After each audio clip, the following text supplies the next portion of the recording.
Okay, everybody, and welcome to another episode of the Future Ear Radio podcast. I'm really excited today to be joined by Mr. Ali Luke. So, Ali, thanks for coming on today. How you doing? I'm good. I'm good. I'm excited. I've been a listener, so it adds to the sweetness of being here. Long time listener, first time caller. Absolutely, you know it. So let's start with your background. And just talk about your agency. I know you're kind of a marketer by trade and by that's a lot of your focus. So let's just start right at the top. How did you even come to be in this industry and share about your background? Yeah, I ended up in this industry by a freak accident. Um, and I'll share the context. We'll go back, and I was one of those kids at school that was just a little entrepreneurial, right? You know, everything I see in movies tells me the US version of that was setting up lemonade stands. The UK version is selling cigarettes and basically hustling snacks in the morning and selling chewing gums through the afternoon. It was kind of that. So I was kind of one of those kids at school. And then we'll go into the story. And apologies to any listeners, but we'll dive straight into it. When I was 15, I had a genius idea. So put yourself into a 15-year-old boy. That's a weird statement. Put yourself into the headspace of a 15-year-old boy. And at the time, I was like, okay, what should I do? I'm going to start an online business. What would be the coolest thing in the world to start? Like, what would make me the coolest guy at school? What would all the girls think I'm great for? And I had this idea to start, which was highly illegal, I believe, at the time. But I had an idea to start a sex toy website because it just felt like the coolest thing in the world. It would be hilarious. And I did it, right? I built a website. I found a dropship wholesaler. I copied all the products across.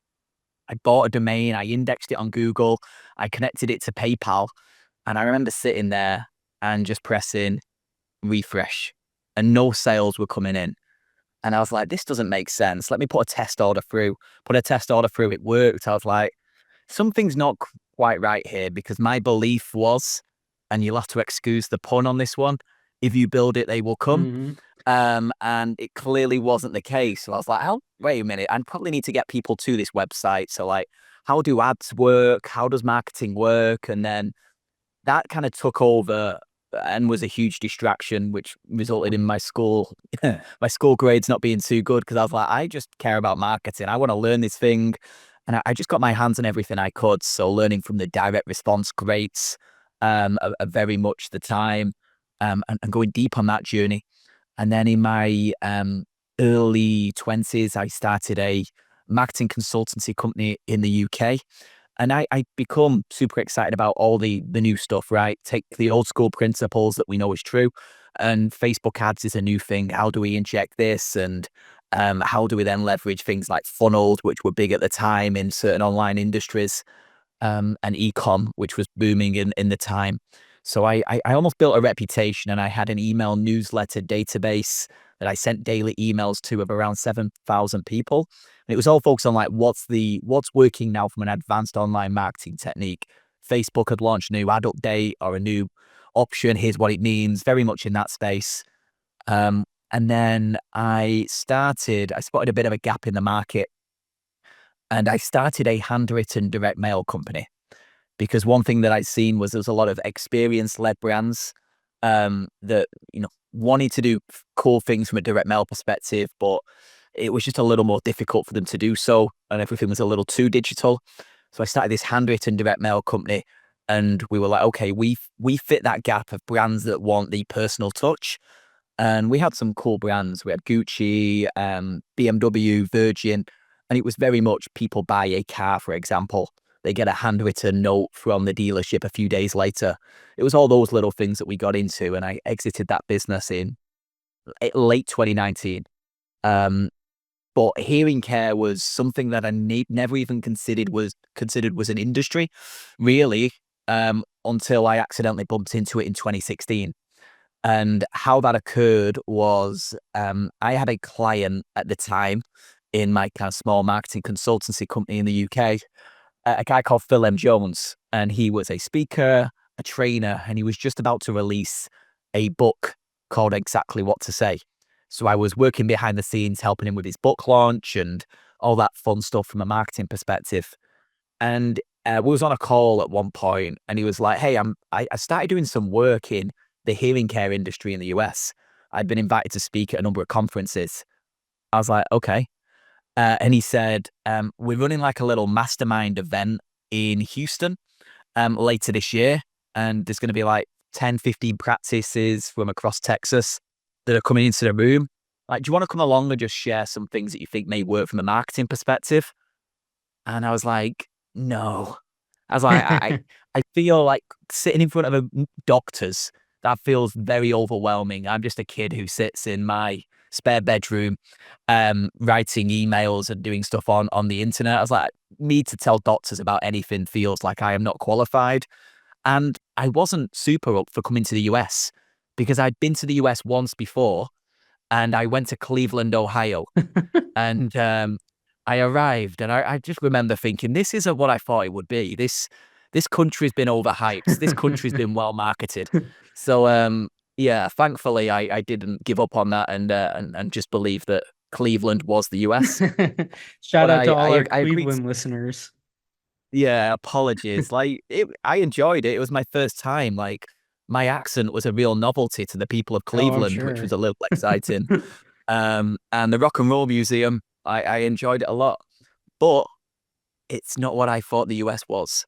So I went to that Houston event. Phil did a little session in the morning. I shared some things that I just thought were obvious based on other industries. Like, look at website and go, why are you doing that? Remove that. Like, that call to action is silly. Like, why are we asking people to schedule an appointment? Like, surely that's like asking people to marry me on a dating profile. Like, change that to something a little easier to say yes to. Things that just felt very obvious. And then a bunch of the practices in the room back in, I think, was it 2016, 2017, said, "Can you guys, you and Phil, just help us to implement the stuff we spoke about today?" And Phil and I just looked at each other and was like, "Yeah." Oh, and it is like how most businesses accidentally start. You're Totally. like, "Yeah, we'll do that." And then quickly go to the bar, have a beer, scribble on a napkin, like, we've got to work this out. How are we going to do this? What are the things we're going to offer? What are the things they would need to implement? We scribbled orange and grey at the top because that were the brand colours that we wanted the logo to be, to align with Phil's other brand colours. And before we knew it, we had to create an invoice, and orange and grey just accidentally became the name. All the fun stuff of a startup, Yep, right? totally. And then, yeah, since then we've grown from there, and we work with just over 65 practices across North America. So majority in the US, a handful in Canada, and that's kind of been the journey up to now, from sex toys as a 15-year-old up to actual important work, help us to help more people. So did you when was the meeting in Houston? I get lost. It's got to either be late 2016 or late 2017. Okay. So were you then doing this actively since 2016, 2017, where you were supporting practice owners in the US like around that time frame? Yeah, and I think off the back of that event, we had like 6 or 7 that was like, "Can you work with us?" So we started working with them, and then from there, we've yeah, we never really advertised ourselves too much. Only over the last couple of years have I like started doing a podcast and pushing some opinions out into the world of how practices should grow. But it was always like a accidental secret society, mainly because we I know, like, the last thing we want is to be a big marketing group. Like, the ambition to be a hundreds of practices and everyone pushes out generic templates. Like, it's just not what we think is the right thing to win in the marketplace from a practices perspective. So we've always intentionally been like, we want to go slow. We want the right fit people to come on board because there's a lot of depth of relationship. It's not a case of plug into a system and good luck. Every practice has its nuances. No, for sure. A lot of that resonates. I mean, I know how that is with being a small business, and you just sort of adapt to whatever kind of market needs there are. And so that's how it all kind of materializes. It's like, okay, wow, suddenly I have a business because these are the things that people are asking for me to do. And then that just kind of grows and grows and grows. And I'm sure that, your initial sort of pitch even was you know, a slimmed down version of what you're doing now, because you've probably, as you've worked through, you know, these years of working with these different members, is just sort of filling in the gaps of whatever they're saying are the things that they need help with. And I mean, you know, you're looking at the marketing, well, just like the total landscape from that 8 year period is insane. I mean, you're talking about pre-pandemic to post-pandemic, and all of the different digital changes like the ATT, you know, overhaul, and the limitations that that really had on, you know, Facebook ads, Google ads, in terms of like the ability to track people like you know, you could in 2016, you can't do now. So I have to just imagine that there's been a huge evolution in terms of what you were even offering. But it sounds to me like the name of the game was just really coming up with, well, what do you need? What do you need help with? And then you and your partner go to the pub, have a few beers, and you scratch out like, okay, well, what's the service of that going to actually look like? Yeah, absolutely. And I think the one thing on that point is um, the strategy that we believed was right in 2016 is pretty similar to what we believe is right now. So we haven't like gone, right, we now need to do these ads. Now that's changed, run over here. We've always had the foundations have always been solid, which really is like be define who you want to serve in your marketplace, and then be the practice that you want to grow into, or look like the practice you want to grow into. So there's not real, like, most of our members don't spend a dime on advertising. Wow. They Okay. don't spend any Google budget. They don't spend any Facebook budget. They don't really send any mailers, or only to internal database. It's really high quality brand building and becoming the iconic practice that naturally becomes the name on everybody's tongue around hearing health, hearing loss, etc. So it's hard yards, because you're really taking a brand from being unknown to well known, but without using advertising, but trying to do it organically. But that was always the strategy we believe was right. Is, I think, as the marketplace matures, especially with the boomer trend, we see more and more, right? Boomers make well-researched buying decisions, whereas previous silent generation, if you turned up in the newspaper or in the mail and they needed your services, they're pretty comfortable just to give you a call and then make a decision face to face. Hmm. Uh, yeah, the boomer trend's always been an interesting one that we could see come in. Yeah, I think on reflection, the strategy we defined early of like, let's just be the local experts, but not just say we are, but prove we are, Hmm. and do it that way, as it's been, yeah, advantageous. Well, I mean, I think that on that point there, you know, there's a lot of different sort of gimmicky marketing tactics that have, you know, nice like short-term impact, but it's not sustainable, and it's not something that's actually gonna drive people to you in a truly organic way that, you know, like the organic long approach. And I think that's the hardest thing for people to grok, is that this is not something that you can just like have overnight success with. There's not a lot of silver bullets out there in terms of just like, oh, bam, overnight, you now suddenly have this captive audience and you can share whatever message you want. And, you know, you've just soared to the top of everybody's, you know, sort of top of mind result, their own internal Google. And so I just think about like, you know, a lot of this stuff really is kind of old school tactics just repackaged in like kind of modern forms. So for example, you know, if the goal is to your ultimate goal is like, I want to increase my word of mouth referrals. Well, how would you do that? Well, you ultimately need to provide such a great experience that somebody's willing to go out of their way to tell their friends and stuff like that. Now, the way in which they tell each other and communicate with one another might have evolved, but at the end of the day, you're still sort of attacking the same problem, which is like, how do you how do you differentiate yourself in a market that is like this industry is a really good example of something that can very quickly feel um, like cookie cutter and commoditized. And you know, you have a lot of these things that people say, well, this is what makes me unique. But if you pulled 10 different practices separately, you'd probably get like a ton of crossover in terms of what they say is making them unique. So it all kind of like begs the question of like, how do you like the first thing that you really need to do, it seems like, is define exactly what it is that's going to make you different. And then downstream of that is like, okay, then how do you communicate that to the market?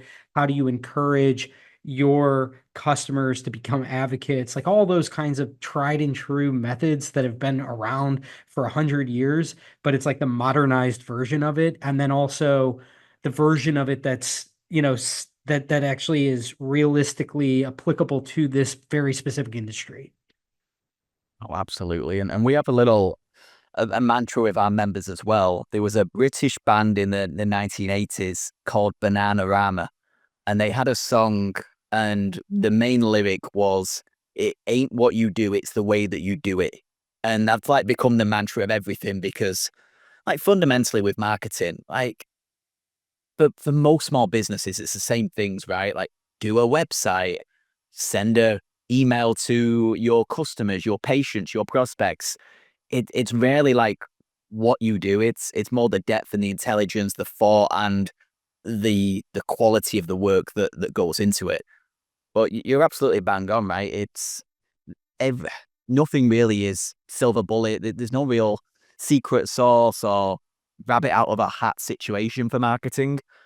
Um, but I think as an industry, historically, we have been spoiled because there were periods not too long ago where you could spend $1,000 on something and get $2,000 back and do it at scale, right? Totally. Direct mail was a key one.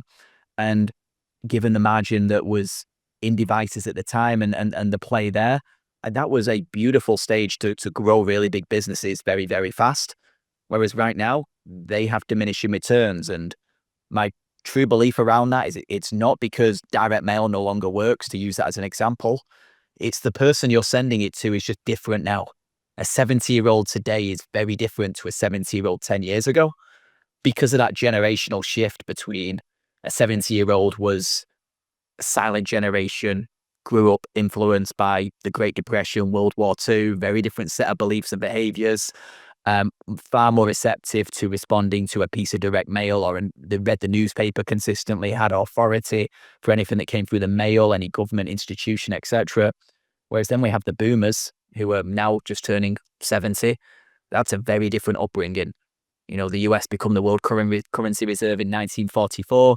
The youngest boomer was born in 46. Hmm. Like the period and childhood and view of the world and everything else and belief system around money, so different. So like just those differences of those two is why I think direct mail doesn't work as well as it used to.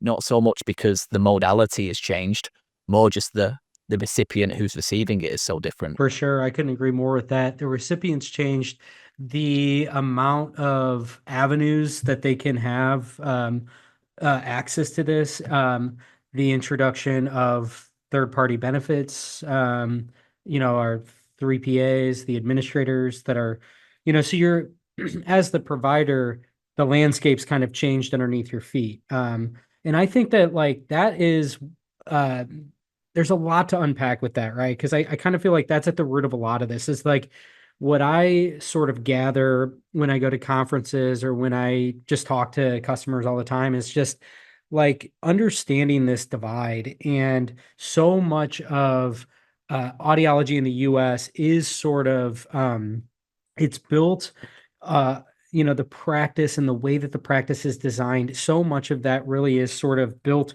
and it's a little bit antiquated now because it's catering to that old paradigm, the old recipient, the old model. So, you have people that are saying, well, I don't understand like why I'm having issues with revenue generation when like in the past I used to have these like tried and true methods. And to your point, like the landscape's changed. There are new variables that didn't exist before. And so how are you sort of I guess like factoring all of that change in. And I just think that this whole notion of like this changing consumer and the baby boomer versus the silent generation, there's just a lot to really understand there about the size of that demographic, the wealth of that demographic, the buying behaviors, the tendency now, I think, to really research your options online.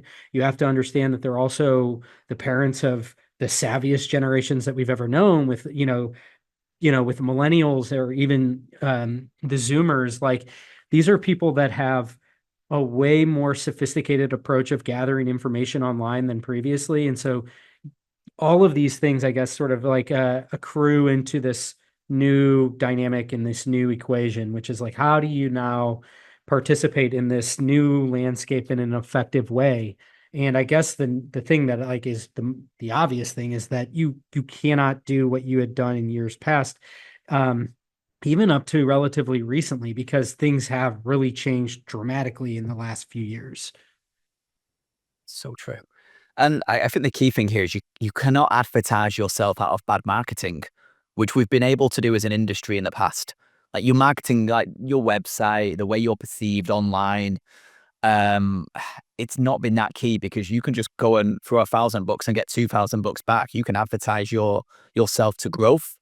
Whereas, I think a little kind of fun analogy we always use is like advertising is like asking somebody on a date, and marketing is all the reasons they'll say yes. And the marketing bit Yeah. is so critical, right? And if to use that dating analogy, if you get the marketing bit right, so you look great, you smell great, you're dressed great, your hair looks great, etc., then you're gonna have more people say yes if you ask them. But fundamentally, you're probably not gonna have to be the one asking, which certainly helps, right? If you and even what you said there regarding the amount of research that not just boomers do, but the sons, daughters, grandsons, granddaughters of boomers. Like this is the part where you just naturally, you're not going to trick them with some advertising trick that you're doing a coupon, or that you're just another practice, but you're nicer than everyone else, or you're Right. you're slightly better than everyone else. Like if they're researching, you need to be obnoxiously better to the types of people that you're looking to reach, and back that up with a bunch of And evidence. like the way I sort of perceive things is like, we're talking about doctors here, right? These aren't marketing Mm, professionals. These are people that absolutely. primarily just want to focus on seeing patients. And so I know that there's a lot of like latent frustration with this because, and I think like sort of the average practice owner or practitioner, you know, they are probably perceiving themselves as like, I do a really good job. I provide best practices, all these different things. But like the thing I think a lot of people really struggle with is this notion of like, you have to somehow make that, you have to publicly communicate that. You have to make that publicly visible of all of this. So, I think back on some of these sort of, these changes, I guess, and like the whole notion of gathering reviews on your website and the importance of that type of thing. If it's maybe uncomfortable initially, but like soliciting people to go and leave you a 5-star review or things that again are so not conventional to the doctor and what their education and their schooling and their focus and all that.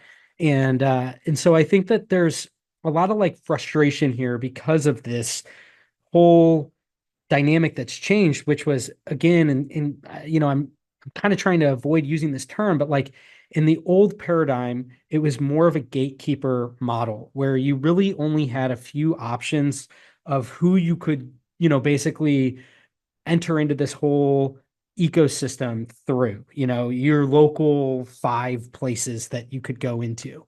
And so the cream kind of rises to the top there, but now you're competing with a gigantic new array of competitors, and so I just feel like it's become more pronounced than ever. And I guess that's kind of the nature of it is like, how, and this is my question to you, is like somebody that is, the cavalry here and you're providing support, and you're really catering to this whole demand, which is, this idea of how do I as a doctor have time to do these things that truly will benefit my practice. They're going to help with my revenue growth, all these different things, but they're so uh, sort of, I guess, alien to what my sort of like upbringing and to how I got to here was. And again, this is a generalization. Some people are naturally just like good at any of this stuff, or they have a little bit of an aptitude for it. They've read a bunch of books and something like, so I'm not disparaging anybody. Like there are clearly it's a wide spectrum of people's competency when it comes to this stuff. But like based on what you've seen, what has that sort of, I guess, attitude toward this been? Are you finding that as people start to kind of see the success of it, they're becoming more open-minded to this idea of I do have to kind of think about my business as a marketer, even though at the end of the day, all I want to do is just be a clinician. It's a tough one, right? And being a business owner sucks. Like it gets we're all like told it's the best thing in the world, and it's any Hollywood movie makes it out to be like spinny chairs and first class travel and all the best things in life. It's I wouldn't wish it on my worst enemy at some stage. Is it's heavy, right, to be a business owner, so a heavy amount of stress to carry. I think the biggest thing around this is it's the pivot, right, from being and you see this across the industry, and there's no right or wrong. There's no judgment in this, but there's some practices that see themselves as the audiologist first and a business owner second, and there's others that see themselves as a business owner first and an audiologist second. Hmm.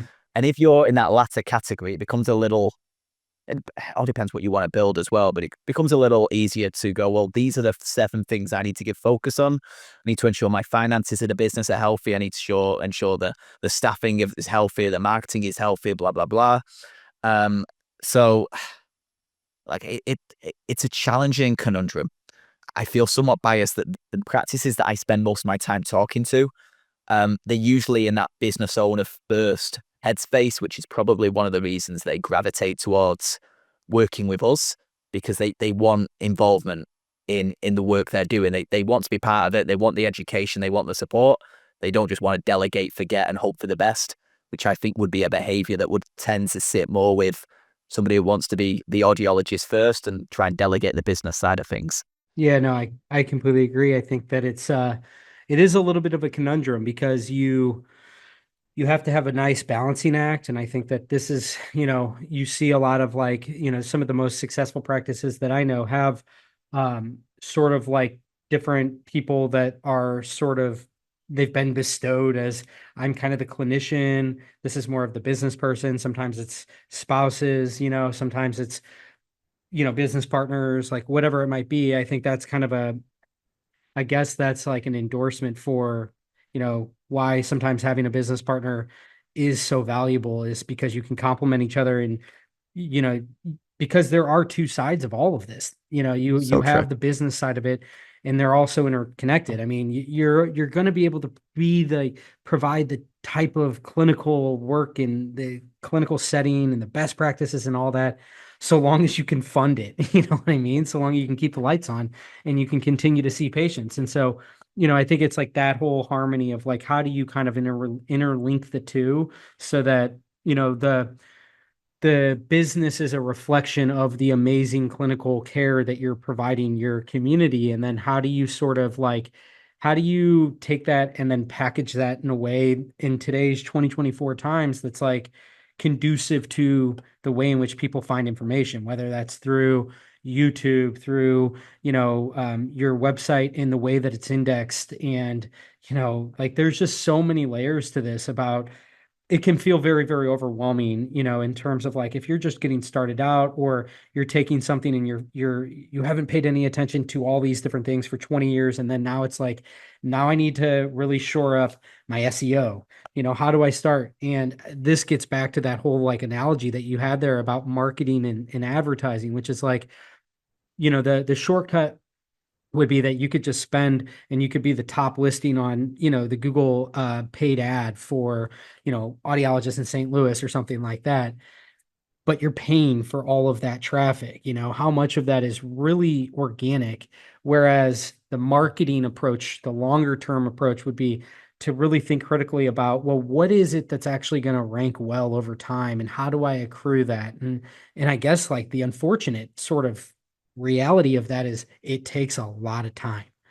It takes a lot of time because there aren't shortcuts to the things that are actually sustainable, whether it's, accruing 100 reviews on your website. That's a large, tall order. But you know that if you get 100 5-star reviews and you have one bad review, it's going to very slightly diminish your overall reputation. Whereas if you only have 5 reviews and you get a 1-star review, now maybe you're not even in the top results. So it's a Yeah, lot of that kind of stuff where it's, I've used that example now twice in this conversation, but I mean, that's kind of where my head's at. And I'd be exactly. curious to ask you is like, what are some of those things that are the longer, drawn out, you have to put in the work kind of things, but that they have a tremendous payoff long term, in terms of, I guess that would be earned media.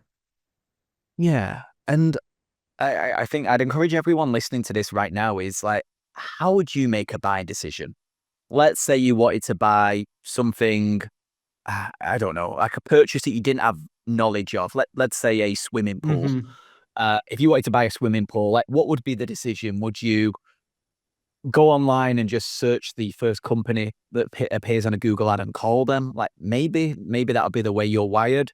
Would you start Googling to ask questions and try and have a better understand what this means, what that means, what your different options are, how they can be financed, what the different tile options would be, how that would impact price, how the depth, where Totally. it could be located, if you need some form of permission. I don't know. You'd go down a deep research journey.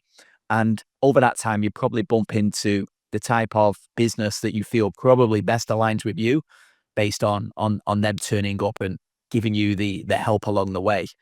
Um, so I always think that lens is important of how would you make a buying decision? Because we seem to think anybody that would come to us would make a different form of buying decision. And they'll go through the same journey, right? In terms of earned media that takes time to build up but has value, it truly is like take that lens of the swimming pool company. What are the things that they would do that would help you make that buying decision and choose them? It's very much the same. To give you a few, like being the Wikipedia of hearing care locally is so key. We see like everyone in any stage of buying a set of hearing aids moving forward with hearing care is always in a different stage of awareness. You have your people that are totally unaware. You have your people that are product aware, solution aware, fully aware. They're all in different categories of like where they are on that journey. That category at the top, that big group of people that are problem aware, who understand they've got a hearing challenge and are in that initial research phase. Like if you can turn up and answer any question that they Google, if they're wondering like what are the common signs of hearing loss, if they want to understand how much the hearing aids cost, and you've got to navigate and explain that they need more than a set of hearing aids to achieve better hearing, like if you can be the expert that continually shows up, then you're naturally going to be much higher in their expectations. So a quantity of quality content answering all the most common questions as comprehensively as possible is a strategy that has huge longevity to it. Because like we see now with some of our members, like they're getting traffic and getting phone calls and patients off a piece of content that was written 4 years ago, but it's still there. It indexes, it turns up, Evergreen. it gets traffic. So like that's valuable. And then beyond that, just building a never-ending body of evidence. Like one of the things that we do with a lot of our members is we look to create case studies for many of their patients. So like, let's pick categories of a number of patients that went to Costco, realized they made an error, came to you, right? We need that patient. Husband and wife, married couple, whose relationship has been enhanced due to addressing a hearing challenge. Like we get a quantity of different categories of potential patients. We find a specific patient that meets each of them, and then we invite them to complete a case study. So whether that's an interview with them or whether that's through a questionnaire. So for many of them practices that we work with, there's like 60, 80, 120 case studies through the site that have picture of the patients or patient themselves, the depth of story, sharing when they first realized they had a hearing challenge, any preconceived fears or concerns, why they chose ABC hearing, their first impression, the impact better hearing's had on their life, and their advice to anybody that's considering following in their footsteps. Like these real in-depth stories, like that's a heavy piece of work, but once it's done, like it's a beautiful sales tool for you to say, oh, okay, you're concerned about the cost. Let me introduce you to one of our patients who had the exact same concern. Here's their story. But also great when people are looking on the internet and they're looking for somebody that represents them. And when they see a quantity of that, that's super helpful. So it's really this brand building game, like be the local expert, not just by saying it, but by proving Right. it, being trusted by many local people because you've helped them to achieve the outcomes the individual on your site is looking for, not by just saying we're trusted by hundreds of people, but you've got the evidence. Like, you just got to back up you are who you say you are. Like, that's the heavy work because I think right now more than ever in marketing in any industry, trust is the most valuable currency. Totally agree. Like, we can't even trust videos and pictures we see on the internet right now because we know it's probably not real. It's manipulated, and anything that seems a little unique is probably AI driven. Like, our trust for anything online or what we read is so low. But like evidence that backs up, and if you had to take the evidence that you've collected to back up you are who you say you are to a jury, like, do you have enough evidence to ensure that it's a unanimous decision from the jury? Like, that's the heavy work, but the invaluable work that ensures that you'll constantly be chosen rather than run a one-off advertising play and get some results and then it will disappear and you've got to try and find the next advertising play. These are the organic pieces. Yeah, I mean, I love that whole idea of like put yourself in the shoes of the consumer and reverse engineer how you would go about finding the answer to that. And not just you, but maybe run that same experiment with your kid or your grandkid, whoever, that you're getting a generational perspective of how do you go and how do you do a business decision today? Because that is, I think it's so instructive as to what are the kinds of things that people are initially going to be looking for. At what point is like, we're talking about something that's notorious for an out-of-pocket expense, right? So cost is going to be up there. And so if you're unwilling to have any semblance of your prices online, well, the reality is that that's kind of a non-starter for a lot of people. So in the absence of maybe outright publishing that stuff, I love what you said there about testimonials and giving people experiences, firsthand experiences of like, um, you know, you're basically saying, I bet you have this hesitation or this is a potential objection, is the cost that's associated with it. Let me give you an example of somebody that had that exact same objection, and here's how we were able to overcome that objection, right? And I think that Absolutely. like that is way more powerful than to just be, you know, either just completely black box opaque. You have to engage with me in order to get that information, which again is sort of hostile to the way that people try to acquire information today. And again, it's so counter to the nature of the internet, which is like you really can kind of find anything out. Now, whether or not it's true is a different thing, but like I just, again, that's kind of where I was going earlier in this conversation, which is like there are some of these old school mindsets that are like that was a huge no-no again in the Mm. that previous era, but now you have to recognize that like in this new environment, those types of things are wildly available. I mean, you can go on to Costco and you can see the hearing aids that you can buy from there for 14, I think it's like 14.59 or whatever it is, so it's like that's going to be what people are anchoring around. So unless you can go and you can actually sort of counter that and say like, you know, there's value that's associated with my practice, and I'm still going to be able to provide you with a similar priced experience as that. Now, there might be a premium associated with it or something, whatever, however you want to spin it. But I just feel like those are the kinds of things that, I've seen some practices sort of emerge in the last few years. And I just look at the way that they're using Instagram, the way that they're using YouTube videos on their website. I mean, it's really cool and exciting to kind of see like the potential of this, because what I'm observing are really, really effective ways to brand your whole practice in a way that's extremely conducive to the internet today.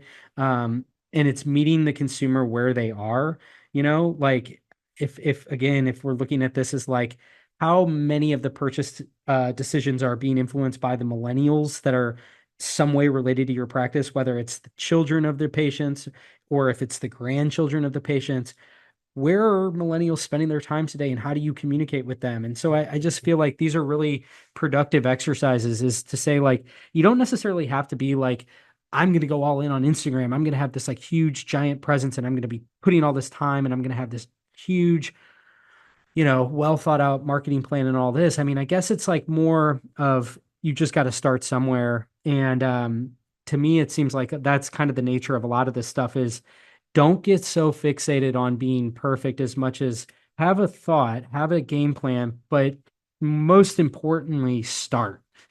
And I'd be curious on your thoughts on that in terms of like what you're seeing in terms of new mediums, entirely new ways in which people are marketing themselves. What's that mentality been like amongst your members? Are they embracing it? Are they, sort of standoffish toward it in some ways? That, because again, I just feel like this is so, it's all part of that whole, nature of like, these aren't inherently the types of people that are thinking about stuff like this. They're just wanting to practice audiology. Yeah, absolutely. And I think one of the biggest challenges, which prevents many practices from even moving forward, is just the overwhelm of not knowing what to do. Because like marketing is vastly overcomplicated in my view, and mainly from people trying to sell marketing services, Right. right? Let's make SEO really confusing. Like, Mm, do you want to get a TikTok channel? Here's what you need to do, and just the fear of not knowing what to do usually prevents procrastination. I fundamentally like there's pretty much 7 steps that I would put to marketing a practice effectively in today and what I believe will be long into the future. Number one is define the who. And that means like, who are you looking to serve? And as we know, that used to be put a pin in a map, draw a circle around it, and anybody with a hearing loss within this parameter, we help. But today's marketplace, just be a little more specific. And that doesn't mean that it has to be one who. You can have multiple who's. But an example being, we've got one member who's um, got specificity in their marketplace that they know that they get the best results for dissatisfied existing hearing aid wearers, and that's the market they're going after. And because of that, they've defined their who. Their messaging is very sharp towards it, and their marketing can be very sharp towards it. And naturally, the byproduct of that is somebody that comes to their website that's not yet a hearing aid wearer doesn't look at them and say they only help existing hearing aid wearers that are unsatisfied. They go, well, I may as well just come to them first rather than make the mistake that their other patients have of going somewhere else, then coming to them. So like just getting definition of your who is the first step.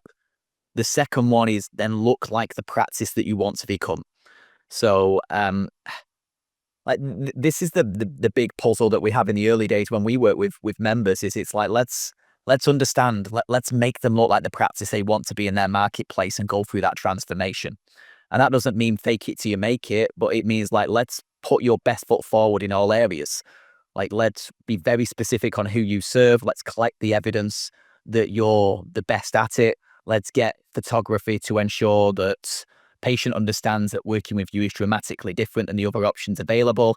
Let's ensure all your service pages don't just say we do hearing assessments, but break down your 11-step methodology of what you do with patients and have a patient journey mapped out that shows that after the fitting, it's not just a little bit of follow-up. It goes into a real-world adjustments appointment and a technology optimize, like all the little things that really have some depth for perceived value, but ensure they look like the business they want to become. The third one is similar to what we touched on before, like build that never-ending body of evidence. If you say you're anything, your job needs to be to continually collect that evidence. It's a never ever finished job. You say that you're the most trusted in the community, then we need to see you at every community event. We need to see that you sponsored a local kids hockey team. We need to see that you're going to local businesses. You're at a restaurant on Saturday with your partner and you're putting that in the next newsletter and on social media to show you're so engaged in the community. Like, that's a constantly never finishing game. From there, it's all around really elevating the conversations that matter. And what I mean by that is Like, how are you engaging regularly with your existing patients? Because that is the gold mine of any practice. And the big thing that we encourage our members to do is close the gap between the professional reason that the patient shows you and the personal reasons and the personal relationship that will keep them a patient for life and a super fan and a referral partner. So really engaging email newsletters that are not about hearing health at all, more about you, kind of what you're up to in your world, giving insights and behind the curtain peek at the providers, sharing like the depth of a human connection more than I'm your service provider, and show your physician communications are on point and you're showing them that you care about the hearing health of the community. You've got your finger on the pulse and you're there to support them. Think about any community outreach, any potential referral partners that are fellow local businesses. Like all those conversations are so key. From there, it's really just drive the basics to a gold standard consistently. And, we can say like, should we do anything on TikTok? Should we lean in on Instagram? Like maybe, Hmm. but like fundamentally, just the foundations. If you can just get those basics done to a gold standard consistently, so your site is continually ensuring it's putting the best version of you front foot forward, ensure you continually collecting evidence. You're always continually having an email newsletter go out, regularly communicating with physicians, doing all the things you need to do. That basics to a gold standard consistently is take it as the theory of marginal gains. Those 1% improvements over time give you a real nice upper hand over time. Then from there, I'd say the biggest thing that most practices can do is just get the money situation right in their practice. And what I mean by that is there's always so many little hidden areas where there's extra money. And that occurs in every business, but practices more than most. Like just your pricing is probably the easiest place to focus. How could you potentially repackage your pricing so it's not we sell hearing aids plus service, but we sell treatment plans that help people get from here to there, and really line item everything that's included in that. And you can play with those numbers more than most people think. And in many situations, there's a different level of emotional weight to a buying decision than the actual number. And what I mean by that is if you're currently 69.90, the emotional weight of that buying decision between 69.90 and like 71.90 isn't significant. Like nobody says yes to 69.90, but 71.90 is too much. Like we see that as the same emotional weight to make that a decision because it's $7,000 or about $7,000. Yeah, there's an extra $200 per transaction that could be collected. Like there's all those little areas, how you can micro segment your database for smart marketing, how you can grow your average transaction value, how you can help patients better turn up for appointments, more pre-framed, pre-sold, given the work that's been done prior to the appointment. Like there's all stuff you can do there just to collect extra money. And then from there, that's when you can start to become more iconic in your community.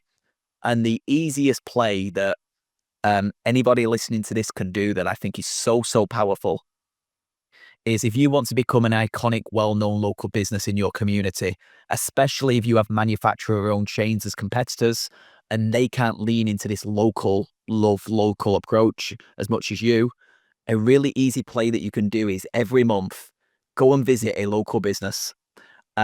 Whether it's a restaurant, whether it's an ice cream shop, whether it's a spa and gym, take some pictures while you're there and then go and write about it as a blog on your website, sharing, just wanted to spotlight this great local business. We love ABC ice cream shop, amazing flavors. It's been in the community for so many years. My recommendation is have the chocolate chip when you go. Have the article on your site. First of all, great for your email newsletter, shows that you're really truly engaged in the community and grows that relationship with patients. But the real magic is take that on social media, put a post out about it, linking to the article you've written, tag ABC ice cream shop in it. And what often happens is ABC ice cream shop sees that there's been a nice article written about them, which, everybody likes nice things said about them as a business. They reshare that with their customers and you almost get this reach where you're getting these unofficial endorsements where you're being put in front of the customers, followers, fans of all these locally loved businesses. You just become well known by proxy, by leveraging other people's audiences without having to advertise, throw money at it.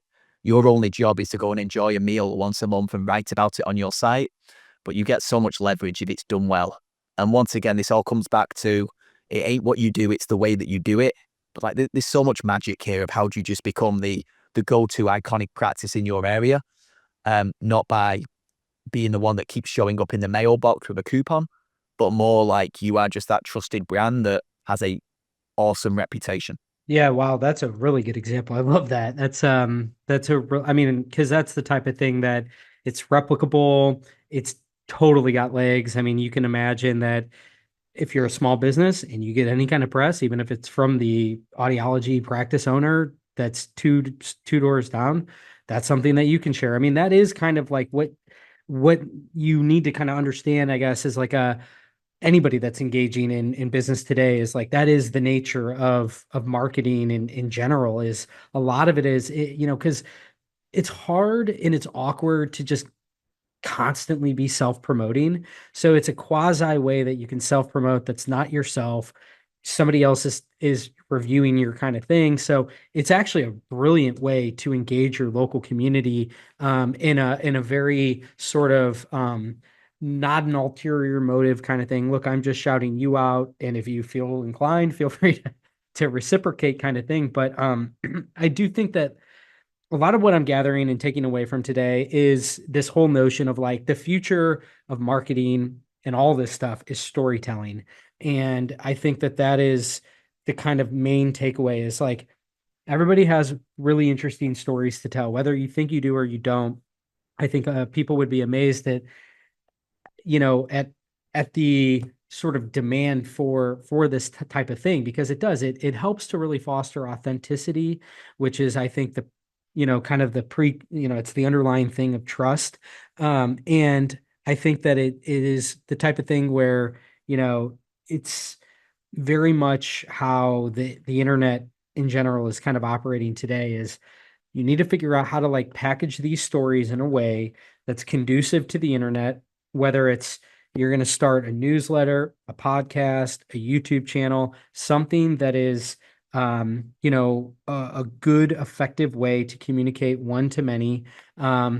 I chose a podcast as a B2B guy because I felt like this was a really good way for me to have an ongoing narrative and be able to um, let people understand the way I think about things through these types of conversations. So, not to make it about myself, but I think that that's just one example of how in a very, very niche business like mine, of what I did to try to differentiate myself was kind of just to expose people to who I really am in a way that is somewhat engaging, I would think. And so I think that there's a lot of analogous things as any kind of business owner today or anybody, is how can you tell a story in an engaging way that's authentic? And So true. I think that like healthcare, you have a gold mine, like you said, that is your patients, and figuring out how to do it in a way that's not egregious, or anything like that, but is, look, I want to turn the spotlight on you. I mean, I know people, hearing care professionals that have a podcast that it's like talking about their patient stories. And what better of a way than for you if you are sort of tentative on this and there's a lot of like trepidation of like whether or not you want to engage in this, and honestly this industry is probably you know a magnet for those types of people, right? Because there's so much stigma associated with this. People don't You got a lot of people, I would imagine, that are on the outskirts looking in. Do I dip my toe into this? And so I kind of just feel like those are the keys to success here, which are like ways that you can give people, put them in the shoes and let them sort of, rather than me tell you something, let my patients sort of convince you and advocate on my behalf for you. And how do you Absolutely. facilitate that, I guess, is kind of the nature of this whole thing, is like doing it in a way that doesn't feel heavy-handed. It's just authentic. Yeah. And like, if you approach your patients and said, hey, can you share your story? It's awkward. But if you explain this, if you give context to it, and you're like, hey, like we get calls all the time from people who are unsure what to do. They've got so much misinformation, they're confused, they're screaming out to hear from somebody that's been in their shoes. Like, would you be open just to sharing a little bit of context about like your journey? It would really help others in the community to follow in your footsteps. Like, yeah, damn, now I've got like purpose. I've got Totally. a reason. Like, yeah, it's like I think we'd all do that, right? If we could give somebody earlier in their business journey a bit of advice, and we think it'd be helpful, who's yeah about to follow in our footsteps, we'd all jump at that opportunity. And And I patients, think to that point there, I mean, it's the difference between saying, "Hey, can you give me a 5-star review?" That kind of thing, and it's just like, eh. But if you position it where it's like, "Hey, look, I've found that one of the most tried and true successful methods of patient acquisition is actually through patient testimonials, is helping my patients and my prospective patients to communicate with one another more or less so that you can help, I guess, provide empathy for that person of like, I am literally you. These are the same concerns that you have. And that's, I guess, kind of like the going full circle on this whole thing is like that's um where the buying cycle kind of begins today, right? Is like putting yourself in the shoes of what is a buyer in 2024? What's that buying process look like? And in a world where people are flooded with information, what people are desperately seeking are authentic, real world experiences that they empathize and they relate to, and that it resonates with them. And I feel like, again, patient testimonials is a really good example of that, but you have to do it in a way that you're facilitating it in such a way that is it comes across as being something that is, you're kind of part of this community too. You're helping more people to get to the place to where you're at, where you're really happy with this decision that you made, and help to give them a platform to share that, on your behalf, more or less. you're so right, and maybe a controversial view, but I strongly believe the quality of Google reviews over quantity of Google reviews is more important. Because I know there's many tools, right, which will allow people to hit 5 stars and post, and there's a lot of practices that say like we've got hundreds of 5-star Mhm. reviews, like they've got no commentary. It's just name and a 5-star review. I feel if you can tee up your patients and give them the most awkward thing about leaving a review is you don't know what to write, and unless you've had a bad experience, writing a good review is difficult. Right. So the more you can give a question and like, could you share what you would say to somebody that is considering visiting us for the first time? Like, if you can tee up the question for them, and the way, just a bit of context, the way that we've had some real joy with this is following an appointment. We don't send them in a text message saying, go and leave a review. We say, hey, we've recorded a video for you. Thanks for watching. Thanks for attending your appointment. We've got a little video for you to watch. Click here.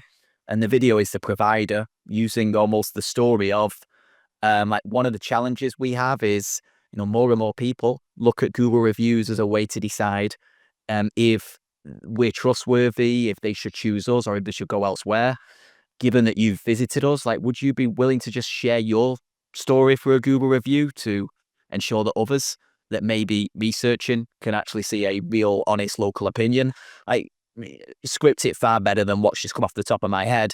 But like sharing that narrative and story and then being able to leave a review and giving them the question to answer in the review just ensures that the quality of the review, and you can get paragraphs rather than just 5 stars and a blank review. But that's a really clever approach, is like, let's, record a video. It's just like you said, it's not necessarily how you do it. It's not what you do, it's how you do it, And so it's like small little things like that in aggregation, I think really do create a different feel than the more cookie cutter approach, if you will. So to Absolutely. wrap up here, I did want to get your take on the big 800-pound gorilla in the room, Apple.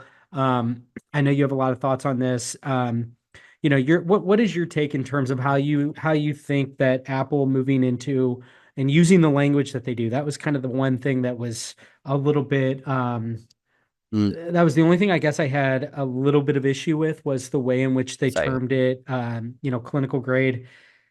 And frankly, like I think that it kind of broaches a broader topic, which is the way we speak about a lot of this stuff is like the whole mild and moderate. And, it's like Oh, that true. isn't language that anybody understands. And so I kind of think that like maybe in a way, this is helping to, beg a broader conversation of like, are we using language that is only language that we amongst ourselves know, or do we need to be using language that's a little bit more, kind of in the mainstream and in the zeitgeist? So anyway, what are your thoughts in terms of how you see this impacting the clinician, good or the bad?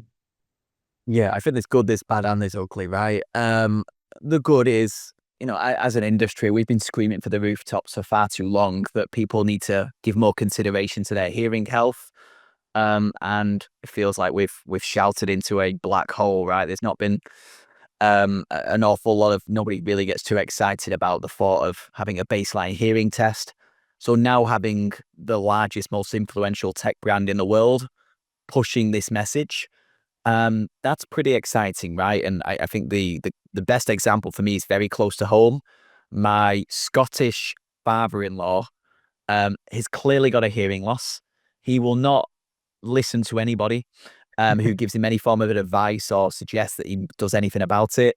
But he is very excited to test his hearing in his own company through Apple. And I Interesting. think that's the market which is going to go from they've got a belief that their hearing's fine. They'll do this Apple hearing test and realize there's a gap. Like that's actually helpful. We're going to allow people to start that awareness journey. Yeah. But I do think there's a lot of bad, right? And um, there's three areas that concern me. The first is, we're all basing this on Apple's current AirPods that are 2 to 2.5 years old. That was never fundamentally built for it to be an over-the-counter hearing aid, but the latest software update allows them to be.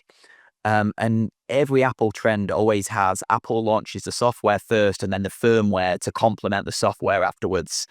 So based on the rumors that I'm seeing, AirPods Pro 3 are due as early as next year. And they're going to be a lot better.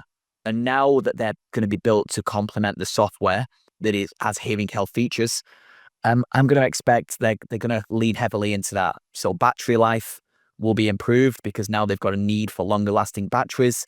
I'd expect things like the design potentially to have an update. Like now they're actually going to go, we want these to be over the counter hearing aids and they need to be the mass market offering for everything else. Like now they've got a need to complement that software. I think we're going to see the next set of AirPods be pretty good. Um, Second thing that concerns me is like the big thing that we look at and the thing I hear why AirPods will never impact our market is because if you were in a restaurant and you've seen a husband and wife at the table over across the room and the husband had AirPods in, you would look at them and say, he's rude, he doesn't want to be there. They're clearly an unhappy marriage, right? There's something awkward about wearing AirPods in a social setting.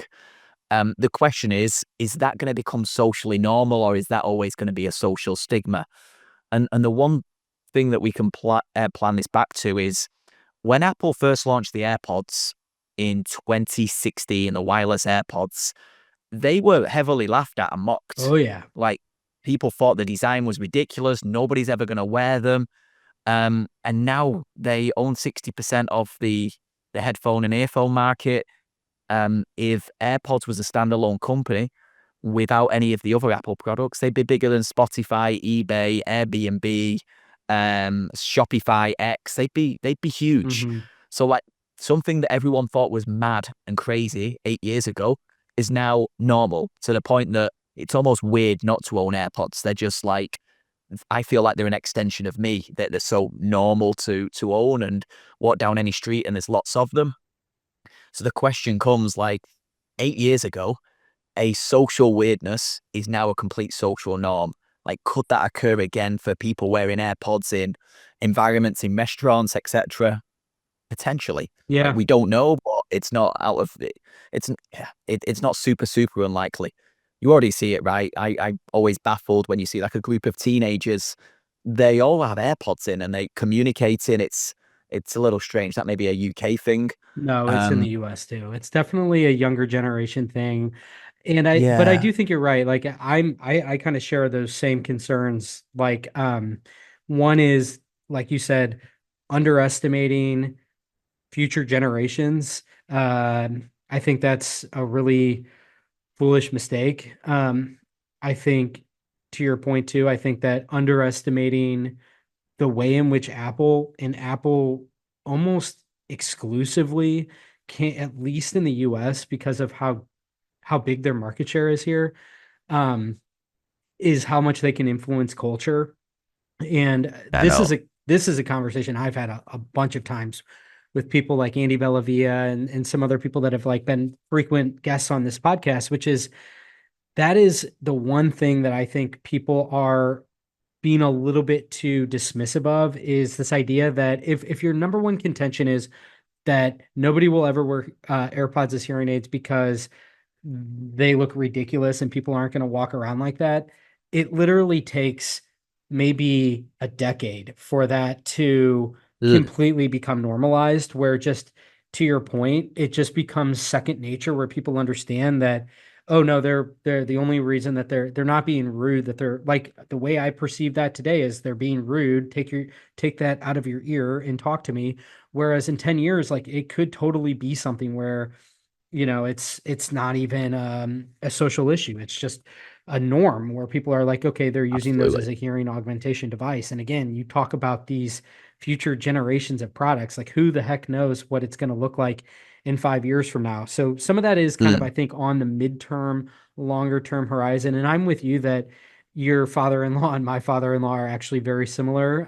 It was a little bit of a battle to get mine ultimately to wear hearing aids, and now he's on the other side and he's like, loves them, loves them. Nice. So I feel like that's Nice. like I've got just a a battle. massive testimonial to these things. But it is that I think that this is like the number one upside of all this is that people are, widely speaking, massively unaware of how much their hearing loss is depreciated. And so I do Ugh. think being able to take that test on your phone, and even if it's not, a true diagnostic test, just a baseline check engine type light of, and not only that, but being able to do it over time and comparing it, and seeing maybe that degradation that doesn't really exist at all today.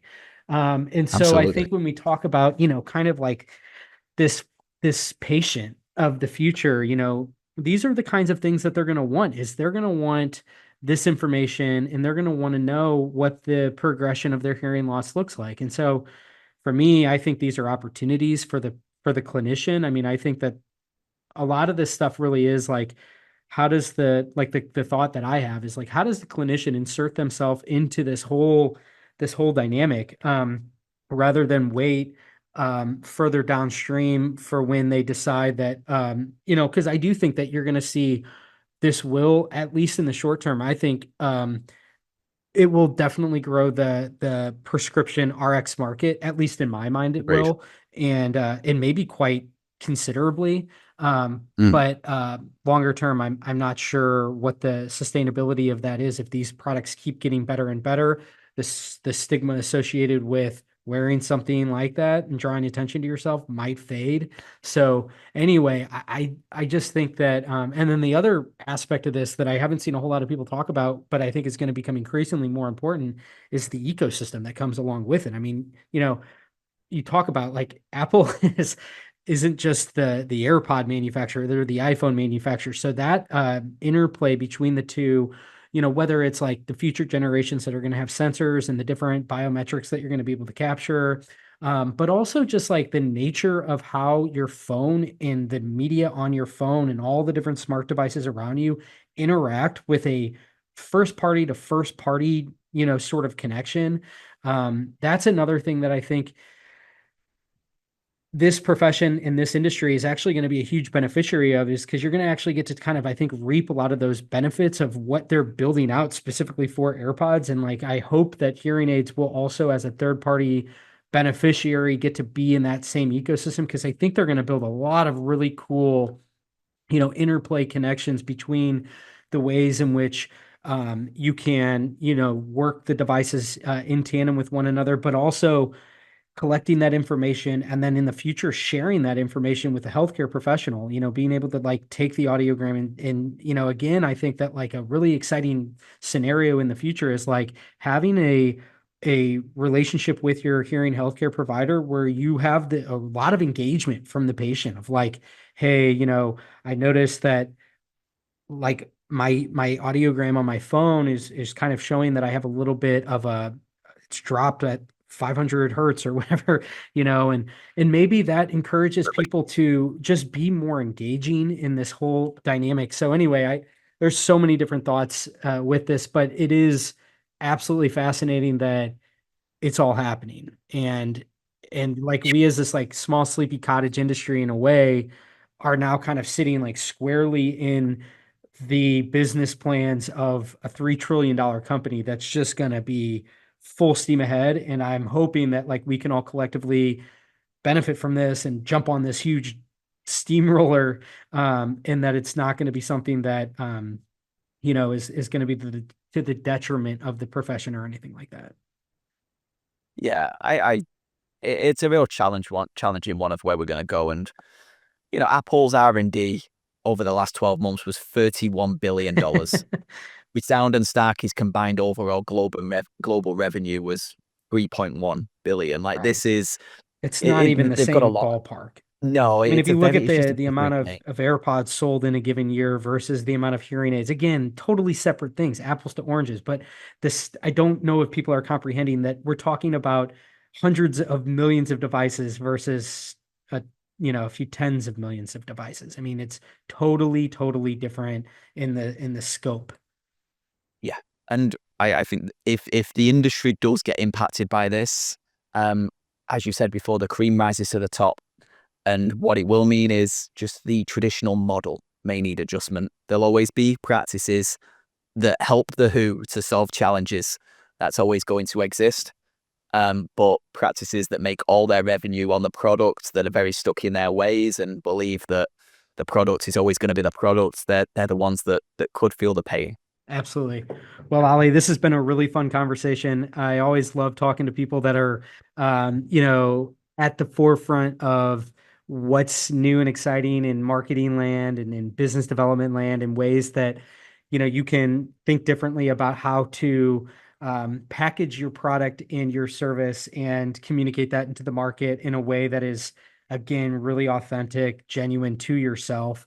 And that is, I think, one of the most exciting things about like this landscape today is I feel like a small business more so than ever has the ability, like there's not the pay to play model that used to exist where you had to buy radio space or ad space on TV or all these different things. I mean, you really can bootstrap and create a really significant presence online or in your community by doing some kind of just out of the box things that are hopefully some things that maybe we surface today that gives some people some different inspiration.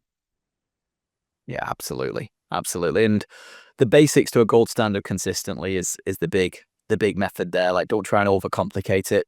Just do the basics. How would you make a buying decision? Yep. And do that really well. Fantastic.